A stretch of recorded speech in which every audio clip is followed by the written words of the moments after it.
बिस्मिल्लाहिर्रहमानिर्रहीम। अस्सलाम वालेकुम नाज़रीन, आप देख रहे हैं 92@8 विद सादिया अफसाल। नाज़रीन, आज प्रोग्राम का आगाज़ करेंगे हम एक ऐसी खबर के साथ जो कि पाकिस्तानियों के लिए काबिल फ़ख्र है, पाकिस्तान के लिए एक एजाज़ की बात है कि आज पाक फ़ज़ाइया में पाकिस्तान एयरफोर्स के बेड़े में 16 JF-17 थंडर ब्लॉक 2 तैयारे शामिल कर लिए गए हैं। और इससे भी ज़्यादा फ़ख्र की और एजाज़ की हमारे लिए बात यह है कि ये खुद साख्ता हैं, इनकी तैयारी यहीं पर हुई है, ये यहीं पर बनाए गए हैं और पाकिस्तान एरोनॉटिकल कॉम्प्लेक्स के लिए एक अहम दिन है, एक माइलस्टोन की हैसियत रखता है। 2016 में 16 JF-17 तैयारे जो हैं पाकिस्तान एरोनॉटिकल कॉम्प्लेक्स ने तैयार किए, जो आज एक तकरीब में बाकायदा तौर पर पाकिस्तान एयरफोर्स की 14 स्क्वाड्रन के हवाले किए गए हैं, जो कि पाकिस्तान एयरफोर्स की सबसे पुरानी स्क्वाड्रन है। और आज कामरा में पाकिस्तान एयरफोर्स बेस मिन्हास पर यह तकरीब हुई। वज़ीर दिफा ख्वाजा आसिफ साहब वहाँ मेहमान खुसूसी थे और पाकिस्तान एरोनॉटिकल कॉम्प्लेक्स के जो चेयरमैन हैं एयर मार्शल अरशद मलिक साहब, उन्होंने इन तैयारों के कागजात एयर चीफ मार्शल सुहेल अमान के हवाले किए हैं और ये तकरीब भी काफ़ी शानदार थी। और अगर हम बात करें कि पाकिस्तान की जो दिफाई पैदावार है उस हवाले से कि हम कितने खुद कफ़ील हुए हैं या हमारी सलाहियतों में इजाफा हो रहा है, ये एक खुशगवार बात है, खुशाइंद बात है पाकिस्तान के लिए, पाकिस्तान एयरफोर्स के लिए। और अगर हम ये कहें कि जी जो टैंक्स हैं या जो तैयारे हैं या हथियार हैं, इनकी अहमियत से तो डेफिनेटली कोई इनकार नहीं कर सकता, नागुज़ीर नहीं है। और ख़ासकर पाकिस्तान जैसे मुल्क के लिए जो कि हालत जंग में है, पाकिस्तान की अफवाज जंग भी लड़ रही हैं। लेकिन अगर हम दूसरी तरफ देखें कि पाकिस्तान के अंदर जो दहशतगर्दाना कार्रवाइयाँ हैं उनमें भी हमें इजाफा होता नज़र आ रहा है।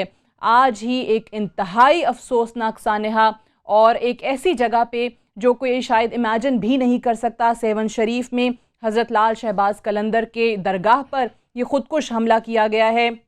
अभी तो इब्तदाई इत्तलात आ रही हैं और उसमें भी 35 के करीब अफराद जाँ बहक बताए जा रहे हैं जो शहीद हुए हैं। आज वैसे ही जुमेरात है, जुमेरात को ज़ायरीन की बड़ी तादाद जो है वो दरगाह का रुख करती है और 100 से ज़ायद अफराद ज़ख्मी बताए जा रहे हैं, जिसमें काफ़ी की हालत जो है वो नाजुक है, क्रिटिकल कंडीशन है। ये क्या है, ये जो एक नई वेव टेररिज्म की हमें नज़र आ रही है और पूरे ही पाकिस्तान में हर सूबे में देख लें, पहले आपको कराची के अंदर, लाहौर में, कोयटा में, पेशावर में और आज सेवन शरीफ में ये वाक़या जो है हो गया है। और इसके साथ ही साथ अगर हम बात करें जो इससे मुतल्लिका, इससे रिलेटेड बहुत सारे इक़दामात हमने करने थे, उस पर बहुत ज़्यादा सवालात उठना शुरू हो गए हैं। ख़ासकर इन दहशतगर्दाना कार्रवाइयों के बाद से जिस तरीके से APS का सानहा हुआ था, उसके बाद 21वीं आईनी तरमीम हमारे सामने है और पाकिस्तान आर्मी एक्ट में तरमीम हमारे सामने है। मिलिट्री कोर्ट्स बनी, बाकायदा कानून था, सनसेट क्लॉज थी, 2 साल की, वो ख़त्म हो गई। लेकिन उस 2 साल के अरसे में हमने जो कुछ करना था वो नहीं किया गया। और आज भी इस्लामाबाद में एक बैठक हुई पार्लिमानी रहनुमाओं की इसी हवाले से कि ये तौसी होनी चाहिए फ़ौजी अदालतों के क़याम में या नहीं होनी चाहिए। हुकूमत की तजवीज़ जो थी वो 3 साला तौसी की थी, जिस पर अपोजिशन ने एतराज़ किया और कहा कि जी 1 साल तो हुकूमत के पास रह गया है, इस असम्बली के पास रह गया है, तो अगर करना है तो 1 साल करें। बहरहाल बग़ैर किसी नतीजे के ये बैठक भी ख़त्म हो गई है और अब कहा यह जा रहा है कि जी 27 फरवरी को दोबारा इसका इजलास होगा। तो आज के प्रोग्राम में हम इन्हीं तमाम उमूर का अहाता करेंगे, ये जानने की कोशिश करेंगे कि चाहे वो नेशनल एक्शन प्लान हो और उसी के अंदर ये जो फ़ौजी अदालतों की जब हम बात करते हैं तो वहाँ पर जो इक़दामात हमारी हुकूमतों लेने थे, सिविलियन हुकूमतों ने, चाहे वो सूबाई हुकूमतें हैं या वफाकी हुकूमतें हैं, वो हमें क्यों नज़र नहीं आते। अब्बास खान अफरीदी साहब हमारे साथ मौजूद हैं, पाकिस्तान मुस्लिम लीग नवाज़ के रहनुमा हैं, इस्लामाबाद स्टूडियोज़ में ज्वाइन कर रहे हैं, बहुत शुक्रिया आपकी तशरीफ़ आवरी का। लाहौर में लेफ्टिनेंट जनरल ग़ुलाम मुस्तफ़ा साहब हमारे साथ मौजूद हैं, renowned political and defence analyst हैं, आपकी तशरीफ़ आवरी का भी शुक्रिया। मियाँ महमूद रशीद साहब हमारे साथ मौजूद हैं, लाहौर में पाकिस्तान तहरीक इंसाफ के सीनियर रहनुमा हैं, और पीर मजहरुल हक साहब पाकिस्तान पीपल्स पार्टी के सीनियर रहनुमा कराची से हमें ज्वाइन कर रहे हैं। चारों को खुश आमदीद कहते हैं। अफसोसनाक सानहा अब्बास खान अफरीदी साहब, आपको क्या लग रहा है कि दोबारा से जो एक दहशतगर्दी की नई लहर है, इसके क्या मुहर्रिकात हैं? एक बार फिर से हम तो ये सुन रहे थे कि दहशतगर्दों की कमर तोड़ दी गई है, हालात बहुत बेहतर थे और इसका एतराफ़ तमाम ही लोग, तमाम ही पॉलिटिकल पार्टीज़ भी करती हुई नज़र आई हैं। एक बार फिर से क्या होना शुरू हो गया मुल्क में? देखें, जैसे हमारे फाटा में अगर आपको याद है, उस वक्त जो बहुत बुरा हाल था और टेररिज्म अरूज भी थी, तो हम कहते थे कि बहुत जल्द इसको रोका जाए वरना ये मुल्क में फैल जाएगा। फिर एक वक्त आया कि सारे मुल्क में फैल गया। फिर जैसे ये वाक़या हुआ पेशावर में बच्चों का दर्दनाक, सारी कौम इकट्ठी हुई और हमने कहा जब तक इसको हम ख़त्म नहीं करेंगे हम उस वक्त चैन से नहीं बैठेंगे। बदकिस्मती ऐसी है हमारी अदवार की है कि जब सुबह कोई वाक़या होता है तो शाम को हम सारे चैनलों को उस पर डिस्कस करते हैं। इस मुल्क को हम दिन रोज़मर्रा के हिसाब से चलाने की कोशिश कर रहे होते हैं। हम जब इस एक्शन प्लान का सिस्टम बना तो उस वक्त सारे लीडरों ने यह कहा कि एज अ कौम, एज अ नेशन इकट्ठे होकर हमने इसको लड़ना है। हम जंग ने दस्तखत किए और जंग के हालात में देखिए एक बात बहुत ज़रूरी है पूरी कौम को और इस मुल्क को समझने के लिए, हमारे नेबर कंट्री में पूरी दुनिया के मुल्क मौजूद हैं, पूरी दुनिया के मुल्क और उनके अफवाज मौजूद हैं वहाँ पे अफगानिस्तान में ये सारी दुनिया उधर मौजूद, उनके अफवाज वहाँ मौजूद, सब कुछ मौजूद। और उसके बाद हमने वो इस्लाहात बनाए कि हम इसको करें जैसे अभी आपने देखे, लेकिन उस सब चीज़ को हम भूल जाते हैं। हम सियासत खेलना शुरू कर देते हैं। 6 महीने 8 महीने थोड़ा सा जब इन पे कंट्रोल आता है, हर कोई अपना काम करता है, पुलिस एक्टिव, सब कुछ एक्टिव, सारी कौम इसी की तरफ तवज्जो होती है। लेकिन फिर कब हम नहीं, अभी गैर मतलब आप पनामा वाले केस नहीं कोई भी पनामा की मैं बात नहीं कर रहा हूँ, नहीं वो मैं पनामा की बात नहीं कर रहा हूँ। कोई भी इशू हो, सुबह प्रोग्राम होता है आपका, सुबह का प्रोग्राम होगा कि जी शाम पनामा पे बात करेंगे, धमाका हो गया तो पनामा खत्म हो गया, धमाके पे बात आ गई। हम मीडिया तो वही दिखाएगा। नहीं मैं आपको बता, मैं आपको समझा रहा हूँ, मुल्क में जो है एज अ मुल्क जब नेशन चलती है एक नेशन इंटरेस्ट होते हैं।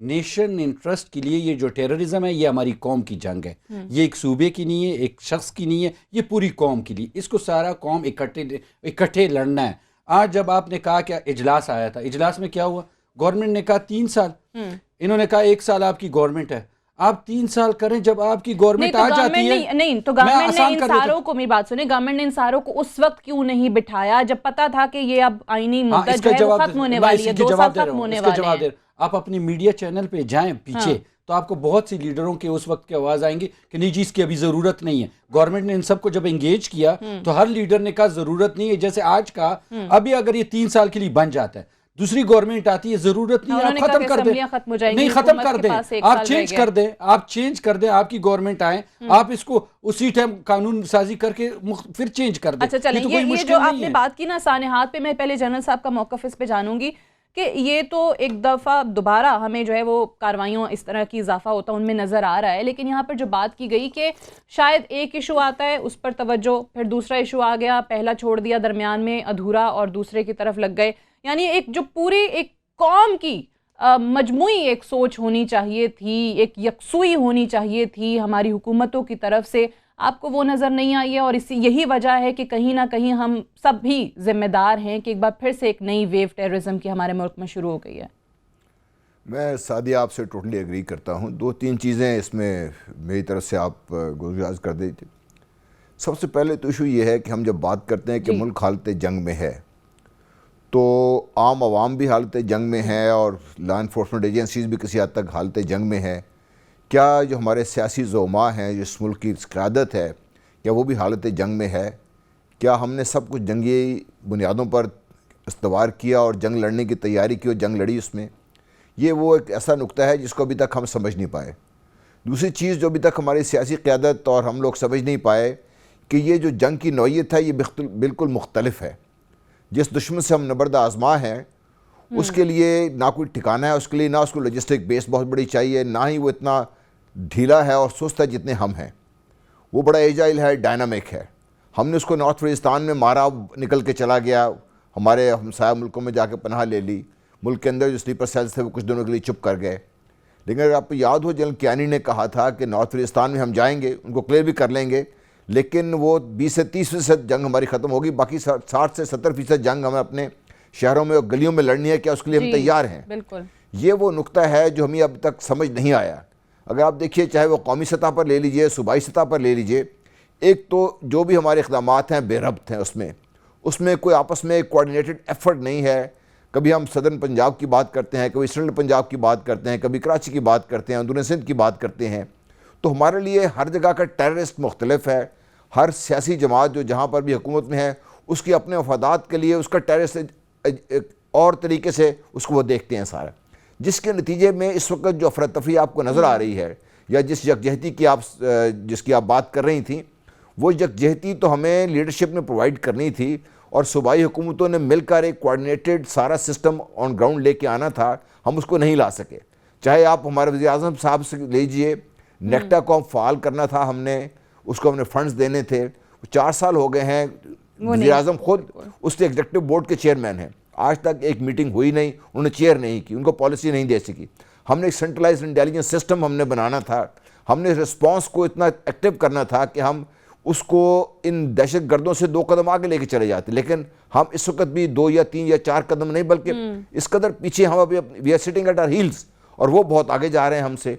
ये जो दहशतगर्दी की नई लहर जो बिल्कुल सही है कि सियासत अगर हमारी सियासतदानों ने खेलनी है या सियासी जमातों ने कहीं ना कहीं पॉलिटिकल पॉइंट स्कोरिंग करनी है, तो इस मुल्क में सियासी इश्यूज की भी कमी नहीं है। अभी पैनमा पे जिस तरह कह रहे थे कि अब्बास खान अफरीदी साहब के वो हो या कोई और हो, इश्यूज आते रहते हैं, उस पर सियासत ज़रूर करें, लेकिन इस मुल्क में, इस मुल्क के अवाम को दहशतगर्दी जैसे नासूर से छुटकारा दिलाने में तो कहीं ना कहीं इकट्ठे हो जाएं, यकजहती नज़र आ जाए। और वो यकजहती हमें नज़र आई थी APS के सानहे के बाद, लेकिन फिर वही हुआ कि तवज्जो कहीं और चली गई और जो चीज़ें अवाम के सामने रखे थे, वादे किए थे कि ये करके दिखाएंगे, वो नज़र नहीं आया। एक ब्रेक लेंगे, ब्रेक से वापस आएंगे तो मियां महमूद रशीद साहब से और पीर मजहरुल हक साहब से भी इस पर बात करेंगे आफ्टर दिस ब्रेक।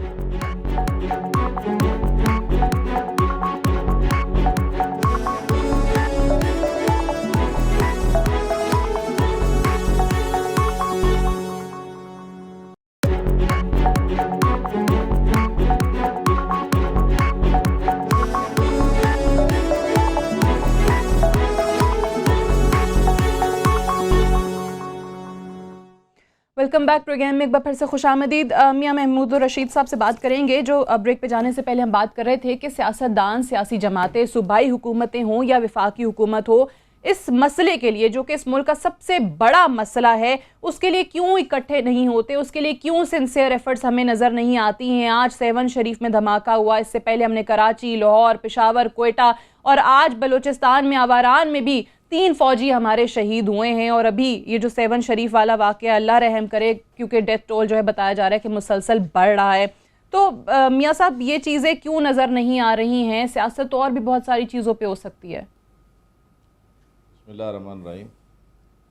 देखिए, मैं ये समझता हूँ कि ये इंतहाई अफसोसनाक सूरत हाल है जिससे मुल्क अब गुज़र रहा है, और जो पूरी कौम एक तरह की रिलैक्स हो गई थी, लीडरशिप भी और अदारे भी, कि हमने दहशत गर्दों की कमर जो है वो तोड़ दी है और अब दहशत गर्दी के वाक़यात जो हैं वो कम होना शुरू हो गए हैं। लेकिन बदकिस्मती से हमारा जो दुश्मन है वो इतना शातिर है, वो घात में है, और उसने जो ही देखा कि ये बड़ा रिलैक्स्ड है तो ताबड़तोड़ अब दोबारा वही पूरा सिस्टम ऐसे लगता है कि जैसे मशरूम्स की तरह ये जगह जगह से ये उठ खड़े हुए हैं दहशतगर्द। तो साथिया, इसमें 2-3 चीज़ें जो है ना, एक तो सबसे बड़ी बात यह है कि ये जो नेशनल एक्शन प्लान बना था, इसके 20 निकात थे, और खुशकिस्मती से इसमें तमाम काबिल ज़िक्र मुल्क के स्टेक होल्डर, पोलिटिकल पार्टी, सभी के सिग्नेचर्स थे। अब उसके ऊपर अमल दरामद जिस रफ्तार से होना चाहिए था और जिस तरजीह का मुस्तहिक था वो नेशनल एक्शन प्लान, ना तो उस तरजीह उसे वो मिली और ना उस तेज़ी के साथ, उस संजीदगी के साथ उस पर अमल दरामद हुआ। मैं इंतहाई माजरत के साथ मैं पॉलिटिकल पॉइंट स्कोरिंग नहीं कर रहा, क्योंकि ये एक इतना बड़ा हमारा ये नेशनल इशू है, इसके ऊपर सच्ची बात यह है कि सर जोड़कर बैठने की ज़रूरत है, और अपनी तरजीहात को भी हुक्मरानों को बदलने की ज़रूरत है, खा वो मरकज़ी हुकूमत हो, खा सूबाई हुकूमतें हों। जिस तरह से इसको प्रायोरिटी मिलनी चाहिए थी और जो संजीदगी होनी चाहिए थी, वो प्रायोरिटी, वो संजीदगी हमें कहीं नज़र नहीं आई। और आप नेशनल एक्शन प्लान के जो 20 निकात हैं उसमें से मुश्किल से चंद नुक्तों के ऊपर जो है अमल हुआ। उसमें कुछ शॉर्ट टर्म्स मेजर्स थे, कुछ लॉन्ग टर्म स्टेप्स थे जो लेने थे, लेकिन सारा कुछ अधूरा पड़ा हुआ है। फौजी अदालतों का मामला आपने अभी पॉइंट आउट किया कि ये अब जब उसका टेन्योर ख़त्म हो गया 2 साल का, तो हुकूमत एकदम हड़बड़ा के उठी, बिल्कुल उसके बाद हमें चाहिए। बिल्कुल भाई, खुदा का खौफ करें, आप 4 माह 3 माह 6 माह पहले आप इसके ऊपर होमवर्क करें, कॉन्फिडेंस में लें, द डे ये लिमिट ख़त्म होती और दोबारा इसे एक्सटेंशन मिल जाती। अब फौजी अदालतों का तो उस वक्त भी ये जवाब था कि 2 साल के अंदर हम ये जुडिशल जो रिफॉर्म्स हैं वो लेके आएंगे, प्रोसिक्यूशन को बेहतर करेंगे, इन्वेस्टिगेशन को बेहतर करेंगे, और कई स्टेप इस अरसे के दौरान लेने थे, कोई एक कदम जो है ना वो नहीं उठाया गया। अच्छा, ये सही कह रहे हैं, ये तमाम चीजें क्यों नहीं हुई, लेकिन मैं पीर मजहरुल हक साहब की जानिब जाऊंगी और यही चीज मैं हुकूमत से या अपोजिशन की जमातों से, अवाम का तो शिकवा आप सभी से होगा, तमाम पॉलिटिकल पार्टी से होगा। अवाम ने कहीं ना कहीं पीटीआई को वोट डाला है, पीपल्स पार्टी को, पीएमएलएन को या हमारी दीगर जमातों को। पीर साहब, आज पीपल्स पार्टी की तरफ से सजेशन आ रही है कि जी इस मामले पे फौजी अदालतों के क़याम में तौसी होनी चाहिए, नहीं होनी चाहिए, ऑल पार्टीज कॉन्फ्रेंस बुला लें। पहले क्यों नहीं ख्याल आया? ना हुकूमत को ख्याल आया कि तमाम जमातों को इकट्ठे बुलाएं, ना अपोजिशन की किसी जमात को ख्याल आया कि जी ये मामला है, 2 साल मुकम्मल होने वाले हैं, आइए बैठिए इस पर गौर कर लें कि आइंदा क्या होना है। नेशनल एक्शन प्लान का आखिरी नुक्ता, 20वां नुक्ता है revamping and reforming the criminal justice system, क्योंकि इस दौरान आप लोग जो है वो क्रिमिनल जस्टिस सिस्टम के हवाले से विटनेस प्रोटेक्शन प्रोग्राम इंट्रोड्यूस कराना था, कुछ हमें नज़र नहीं आया। लेकिन अब फिर बहस हो रही है कि नहीं 3 साल नहीं 1 साल कर लें, पहले हम अपनी क़यादत से बात कर लें, वहाँ से ग्रीन सिग्नल ले लें, फिर आके बताएंगे। वो मामला लटका ही चला जा रहा है। देखिए, मैं तो समझता हूँ कि ये मेरे 2-3 साथियों ने जो बातें की हैं वो बहुत ही गौर तलब बातें हैं, और इस बहस में उलझने के बजाय कि इसके 2 साल बढ़ाएं, 1 साल बढ़ाएं, असल जो मामलात ये हैं कि ये तो सज़ाएं तो उसको हैं जो जुर्म हो चुका होता है उसको सज़ाएं दी जाती हैं, और मिसाल कायम की जाती है कि अगर दूसरे अगर इस किस्म का कोई करेंगे तो उनको सख्त से सख्त नतीजा सामना करना पड़ेगा। लेकिन असल बात जो अभी भाइयों ने बताई अभी कि भाई इसमें तो और भी बहुत सारी चीज़ें थी ना, उसमें सिर्फ ये चीज़ें नहीं थी कि सजाएं देकर चुप करके बैठ जाओ, लेकिन उसके साथ साथ अपनी कैपेसिटी बिल्डअप करनी चाहिए, इंटेलिजेंस का जो नेटवर्क है उसको ज़्यादा इफेक्टिव बनाना चाहिए। अच्छा, मैं एक ब्रेक ले लेती हूँ, ब्रेक से वापस आते हैं right after this short break.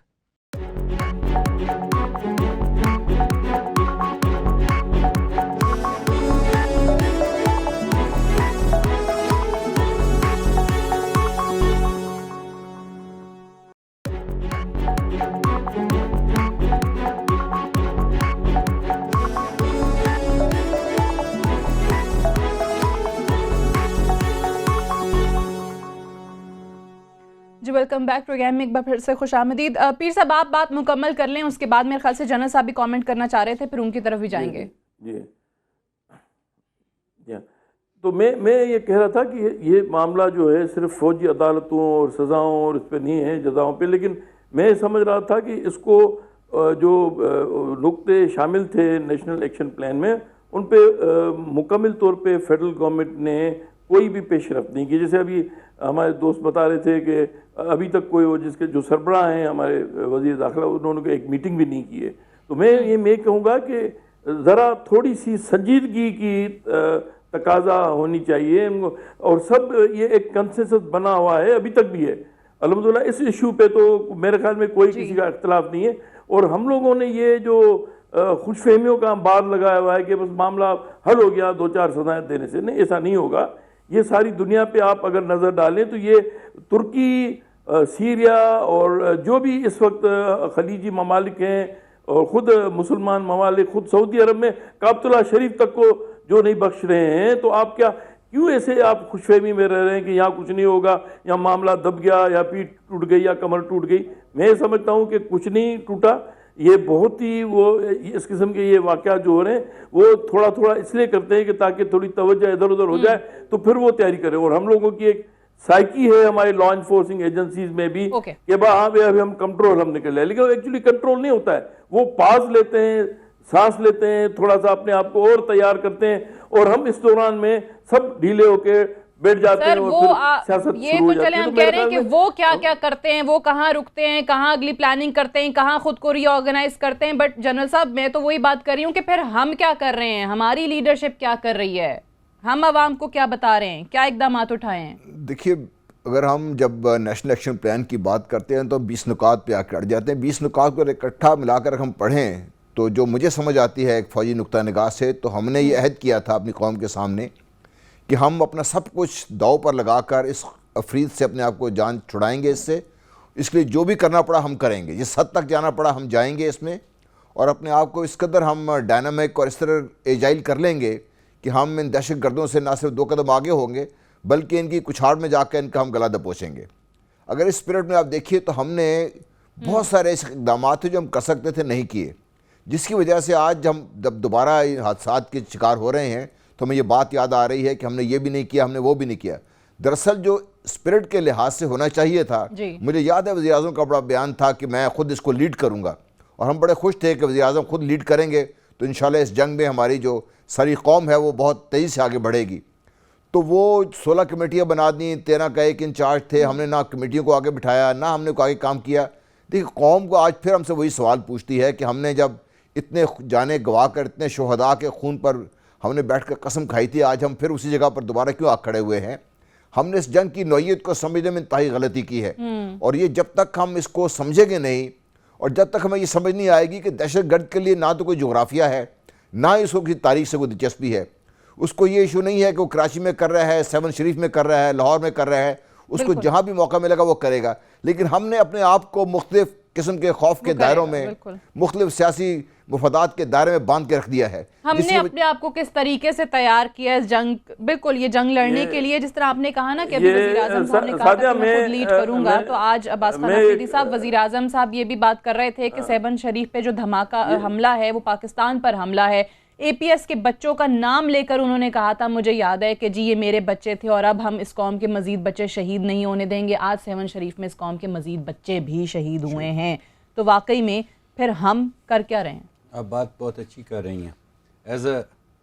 जब उन्होंने कहा कि मैं इसको खुद लीड करूंगा और हमने उसको शुरू किया और आपने देखा कि उसके रिजल्ट कैसे मिले और पूरी कौम ने इसको कैसे लड़ा, बीच में क्या हो गया? मैं वही जवाब देता हूँ, आप मेरी बात कंप्लीट होने दें। हमने लड़ा और दिखाया, हमारी फौज ने, जैसे आपने इंट्रो में स्टार्ट में दिखाया कि आज हमने अपने जेट जहाज भी बनाए, उससे पहले एटम बम भी बनाया, सब कुछ बनाया। एक इस्लामी मुल्क जो इस लेवल पे पहुंच जाए और नेबर में सारी दुनिया की फ़ौजें बैठी हुई हों, और हमने उस जंग को शुरू किया जो अफगानिस्तान में सारी दुनिया उसमें नहीं रोक सकी, और आज भी जंग है, और हमारी फ़ौज और हमारे कौम ने यकजहती का मुजाहरा करके उस पर काफ़ी काबू पा लिया।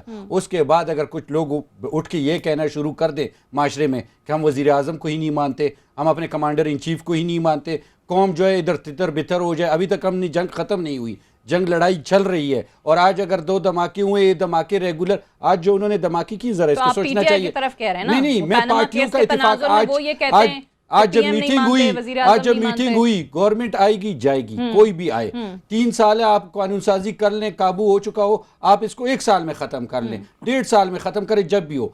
इस वक्त जब कौम इकट्ठी होती है, वो चलती है, तो वो एक निज़ाम को लेके चलती है। इश्यूज आते हैं जाते हैं, कभी एक आएगा कभी दूसरा, लेकिन जो जंग है चले एक तो वो फौजी अदालतों का मामला ना, एक और चले, कभी नेक्टा की बात हुई थी, अभी नेक्टा की बात हुई थी, क्या नेक्टा मुकम्मल फाल हो गया है? आज मैं चीजें देख रही थी, नेक्टा में 700 असामियां हैं और सिर्फ 130 लोग काम कर रहे हैं, 2/3 असामियां खाली हैं जो इस सिक्योरिटी एजेंसीज के लिए और इदारों के दरमियान राब्ता कारी के लिए आपने JID बनाना था। इंटेलिजेंस की नेक्टा ने लाहौर की रिपोर्ट दी सूबाई गवर्नमेंट को, नेक्टा ने सिंध को रिपोर्ट दी। वहां के लोगों की एजेंसियों के इदारों के लॉ एनफोर्समेंट चाहिए कि वो काबू करते, लेकिन हमारी नहीं, लेकिन नेक्टा को भी उस तरह से फाल जो वो फंड्स मांग रहे हैं आप उनको दे रहे हैं क्या? वो प्रोवाइड कर रहे हैं? JID बनना था, सिर्फ एक हाजिर सर्विस ब्रिगेडियर की तैनाती हुई है, उसके अलावा कोई डायरेक्टरेट आपको नहीं नजर आता जॉइंट इन्वेस्टिगेशन। नहीं, ऐसे नहीं, हर एक काम जो साथ साथ चल रहा था, आपने देखा कि फाटा के इस्लाहात, इंटेलिजेंस डायरेक्टरेट जो फाटा को इस्लाहात करके उसको मर्ज किया जाए, ठीक है, ये हर काम अपने अपने एक नंबर पे काम चल रहा था। आपको पता चला मदरसे की इस्लाहात, उसकी रजिस्ट्रेशन का जो काम था वो 2 सूबों में कंप्लीट हुआ, 2 में 20% रह गया है। मतलब हर काम को इकट्ठा करना और एक 78 साल का जो एक पूरा कबायली सिस्टम था उसको एक दूसरे सूबे के साथ मर्ज करना, इस पे काम दिन रात हुआ, आज इस पोजीशन पे आए। अगर मेरी एक ही बात है, अगर ना हुआ, आज जो धमाके हुए हैं, आपके इस धमाके से पहले शाम के टाइम एक कैप्टन और 2 पुलिस वाले शहीद हुए बलूचिस्तान आवारान में। आज उन्होंने 4 सूबों, फाटा में, सब में मेन जगहों पे आपको जवाब दिया, कोई सूबा छोड़ा नहीं, कोई जगह नहीं छोड़ी पूरे मुल्क में। और नहीं उसका एक मैसेज है, लोग ये कहते थे, वो मैसेज ये है कि जिसको बहुत जरूरी समझना चाहिए। जब पहले होता था तो उसका जवाब ये होता था कि कबाइल फाटा, अगर आप सुनते थे मीडिया कि वहां से आए वहां से। इस बार उन्होंने आपको हर शहर में जवाब दिया, शहर के अंदर। इसका मतलब है कि हम पूरे मुल्क में हर जगह में एक्सेस रखते हैं, हर जगह में हम मौजूद हैं। इनकी तादाद कम है लेकिन इत्तेफाक है, ये हमारी ठीक है, हमारे सामने ये से ऑपरेट अफगानिस्तान से बैठ के कर भी हमारे सामने ये बहुत ही बात करें तो वो क्या पता चला कि जी जनूबी पंजाब के रास्ते लाहौर में दाखिल हुए, वहां पे फिर आप ऑपरेशन की तरफ नहीं जाते, पीएमएलएन वाले जवाब दे रहा हूं, वहां पे बैंड आउटफिट्स भी काम करती रहे, कोई अभी वही बात है कि धमाका हुआ अगर बलूचिस्तान के एक सिर में हुआ कैसे हुआ, गलनई में हुआ कैसे हुआ, हयाताबाद में हुआ कैसे हुआ, लाहौर में हुआ कैसे हुआ, आज इधर हुआ कैसे, इस बहस से निकल के हमें ये देखना चाहिए कि अगर जिस तरह हमने इन पे काबू पाया था, तो जब आपको यही नहीं पता होगा कि कैसे हुआ तो ये पता है सबको कैसे हुआ, ये सबको पता है। आपने जो बात की ना कि वज़ीर आज़म ना मानने वाली, मैं मियां साहब से उसका जवाब तो ले लूं ना, कौम को तितर आपने का कर रहे हैं। जब एक कौम जंग के हालात में होती है, वो इकट्ठी जब नजर आती है तो आपका दुश्मन जो ये बुज़दिल दुश्मन है और जिसकी तादाद बहुत कम है, जो हमें नुकसान दे रहा है, जब हम यकजा होंगे तो इनकी नेस्तो नाबूद जैसे पहले किया था वैसे ही नेस्तो नाबूद करके खत्म कर देंगे। साहब छोड़ें सारी चीजों को, सियासत को छोड़ें, जो ये बात कर रहे हैं वज़ीर आज़म साहब ने जिस तरीके से कहते हैं लीड किया, नताइज भी सामने आए, अवाम ने देखे उसके समरात, लेकिन फिर से वो कहते हैं कि जी ये अलग अलग बढ़ जाते हैं, डिवाइड हो जाते हैं। देखिए सादिया, मैं तो शायद इस पर बात ना करता, लेकिन अब इन्होंने बात कर दी है तो मैं उसका लाजमी जवाब दूंगा। मैं ये समझता हूँ कि वज़ीर आज़म साहब के ऊपर करप्शन का एक इतना बड़ा जो है ना नाम वो पनामा के अंदर आया, अब पूरी हुकूमत का फोकस, सारे वज़रा, तमाम अदारे वो वज़ीर आज़म की करप्शन को छुपाने पर लगे हुए हैं। ये शर्म की बात है कि जितनी हुकूमती वसाइल हैं, तवज्जो है, स्ट्रेटजी है, मीटिंग्स हैं, एक डॉन लीग साहब देख लें कि पिछले कई माह से और एक साल से ये पनामा देख लें, ये क्या बातें कर रहे हैं मेरे दोस्त यहाँ बैठे हुए जो अफरीदी साहब हैं। आप होश के नाखून लें, आप जो कुछ कर रहे हैं क्यों वो आपको ज़ेब देता था या अब देता है? मैं ये समझता हूँ जो इनके करने के काम थे हुकूमत में ये हैं, ये तो क्रेडिट जाता है जनरल रईस शरीफ को और फौजी जवानों को कि जिन्होंने अपनी जानों पर खेल कर यहाँ पर ये सारा कुछ किया। क्रेडिट ये लेने के लिए बैठ गए जी हमने ये किया। आपने क्या किया? नेक्टा ने 25 अरब रुपया मांगा पिछले बजट में, आपने 1.5 अरब रुपया दिया। क्या आपने इक्विपमेंट लेके दिया? असामियों के बारे में आपने बता दिया कि 130 लोग काम कर रहे हैं, 700 लोगों की जरूरत थी। इनकी प्रायोरिटीज ये हैं। ऑरेंज ट्रेन पे आके देखें 200 अरब रुपया लग के 24 घंटे काम हो रहा है यहां लाहौर के अंदर। यानी नेशनल एक्शन प्लान हमारी नेशनल प्रायोरिटी है, वो नहीं ऑरेंज ट्रेन इनकी प्रायोरिटी है, फ्लाईओवर्स इनके प्रायोरिटी है, नवाज शरीफ को बचाना इनकी प्रायोरिटी है। वो सारी तवज्जो जब आप उधर आपकी होगी तो भले ये सारा कुछ चलता रहता है, लेकिन वजीर आजम का हुकूमत का असल काम ये था कि इस पे जो ढील इन्होंने दिखाई है, जो सुस्ती इन्होंने दिखाई है, जो इनकी तरजीहात के अंदर किसी जगह ये नजर नहीं आता, कोऑर्डिनेशन नजर नहीं आती। जो आपके इंटीरियर मिनिस्टर हैं, बाकी एजेंसीज ब्रेक के लिए कहा जा रहा है, ये नुक्ता भी अहम है। जाहिर है हुकूमत वक्त जो है उसका काम होता है बहुत सारे इश्यूज को, बहुत सारे मसाइल को पैरेलल लेके चलना, उसका हल निकालना।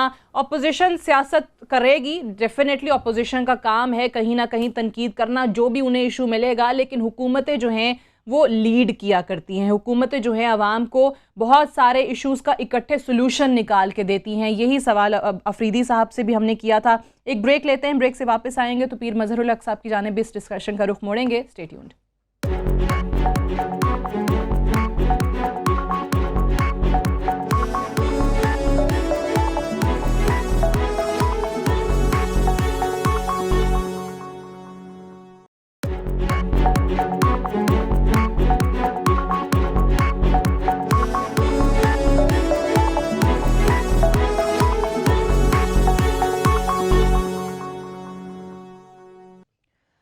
वेलकम बैक प्रोग्राम में एक बार फिर से खुश आमदीद। पीर साहब, आपको याद है कि ISPR का एक प्रेस रिलीज़ हमारे सामने आया था जिसमें ये बात की गई थी कि फ़ौज बड़ी कामयाबी के साथ ऑपरेशन ज़र्ब-ए-अज़्ब लड़ रही है, दहशतगर्दी के ख़िलाफ़ ये जंग हमारी जारी रहेगी, लेकिन अनफॉर्चुनेटली जो काम सिविलियन इदारों के करने के हैं वो नहीं हो रहे, और अगर ऐसा ही जारी रहा तो जो हमारी कुर्बानियाँ हैं, जो समरात हैं, उनको नुकसान पहुँच सकता है।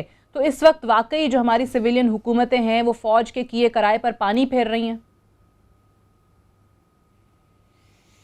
मैं ये तो नहीं कह सकता, लेकिन जो 7 शरीफ का जो वाक़या है, मैं अभी ताज़ा बड़ा ये सानिया हुआ है, मेरा गांव भी 7 शरीफ के करीब ही है, और मैं पिछले हफ्ते में वहाँ ज़ियारत के लिए गया था।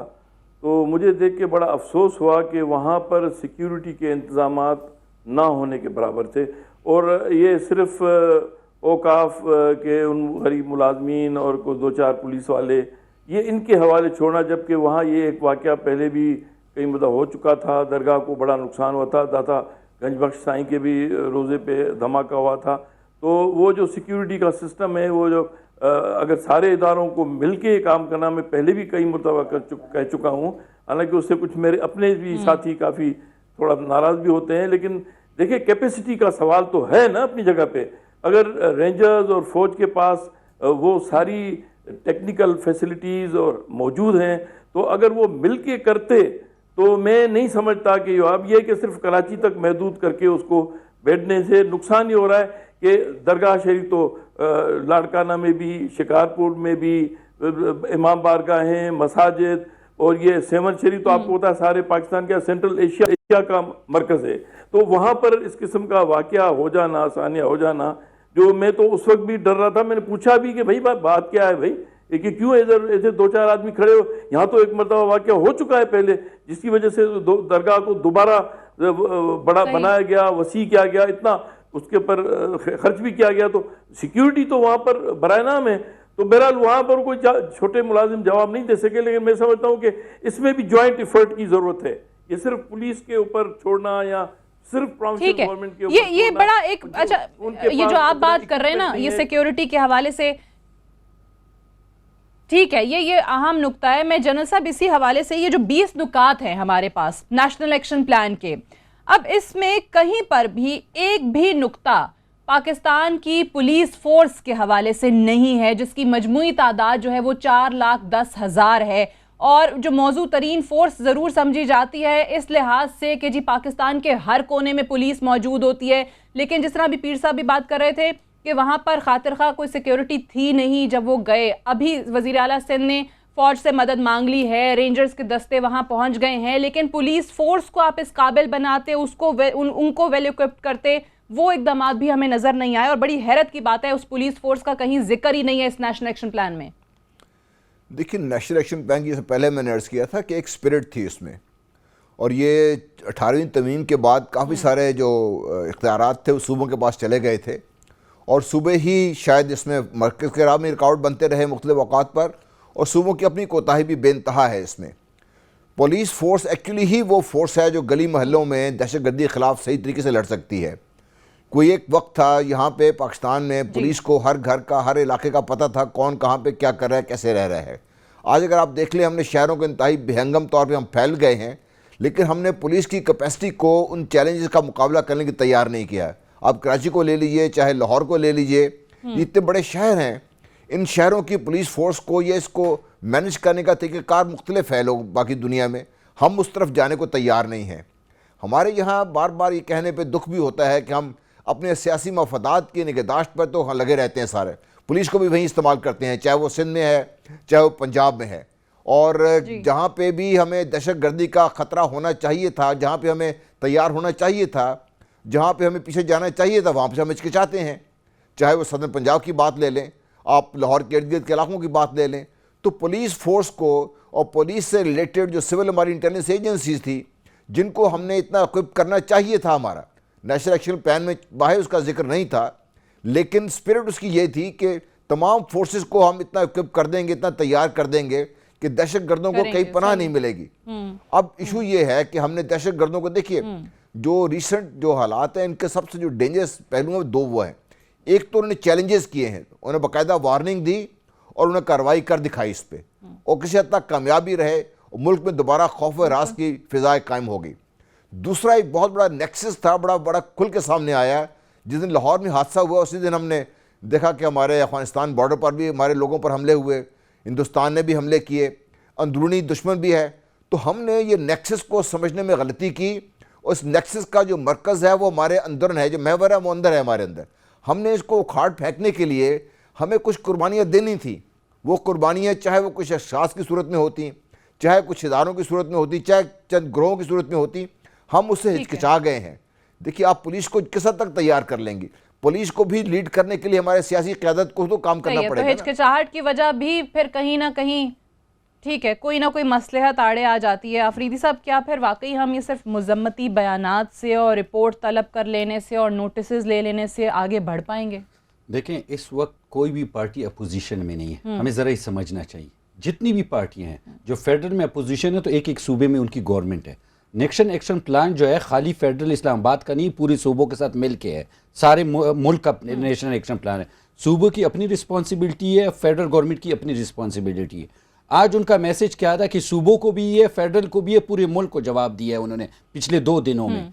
अगर कोई ये कहता था कि एक बयान आया कि जी पंजाब, तो उन्होंने जवाब दिया कि खैबर पख्तूनख्वा, सिंध, बलूचिस्तान फाटा। उन्होंने एक जगह ना छोड़ी कि उन्होंने कहा कि आप यकजा ना हो, हम आपको एक एक को मारेंगे। मेरा मकसद बार बार ये था कि जब मैं बात करता हूँ, कहते हैं वो असल में अल्फाज भी वो ऐसे इस्तेमाल करते हैं कुछ लोग, हम नहीं कह सकते कि इनका दिमाग 21 दिन 3.5 साल में अपोजिशन लीडर ये इतनी जंग में असेंबली नहीं गया कभी इसको उठाने के लिए। चलो हमसे कोताही हुई, हम मान लेते हैं कि हमने हर एक चीज़ को नहीं ले गया। 21 दिन सारी असेंबली में गए, 10 दिन जिस सूबे में गवर्नमेंट है 10 दिन उधर गुजारे, 60 दिन पनामा में कोर्ट में गुजारे।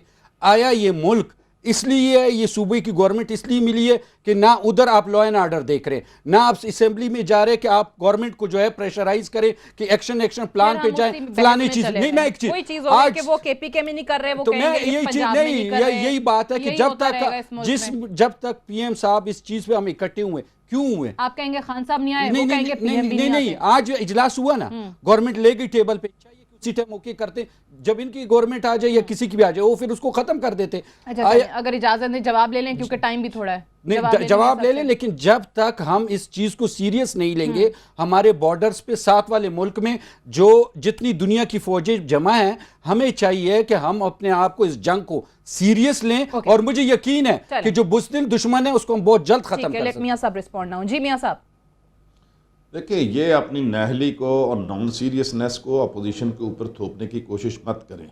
नवाज शरीफ साहब कितनी दफ़ा पार्लियामेंट के अंदर आते हैं, ये इनिशिएटिव लेना, इसका फॉलो अप, इसके ऊपर अमल दरामद का रफ्तार का जायज़ा लेना, हर महीने लोगों को बुलाना, अदारों को बुलाना, उसके लिए बजट देना, ये सारा काम तो फेडरल गवर्नमेंट का है। नो डाउट के सूबे इसके साथ मुआमल होते हैं। मुझे ये बताएं कि कहाँ किसी सूबे ने इनकार किया है जब इन्होंने इनिशिएटिव लिया हो और किसी सूबे ने इस मामले में लहतोलाल की हो। लेकिन जब इनकी प्रायोरिटीज और होंगी, जब वो लोग जो शहीद हो रहे हैं, जिन्होंने फौज ने इतनी कुर्बानियां दी हैं, उनको आप प्राइम मिनिस्टर हाउस के अंदर बैठकर ये डॉन लीग्स की शक्ल में कहेंगे कि ये रोग आर्मी है। गेम से जल्दी निकल जाएंगे। आई होप कि जो एफर्ट्स करने की, कोऑर्डिनेटेड एफर्ट्स की ज़रूरत है वो कर पाएंगे। I have to wind up here. बहुत शुक्रिया मियां महमूद रशीद साहब, जनरल गुलाम मुस्तफ़ा साहब, अब्बास खान अफरीदी साहब और पीर मज़हरुल हक साहब का प्रोग्राम में हमें ज्वाइन करने के लिए। That's all for tonight. इजाज़त दीजिए, खुदा हाफ़िज़।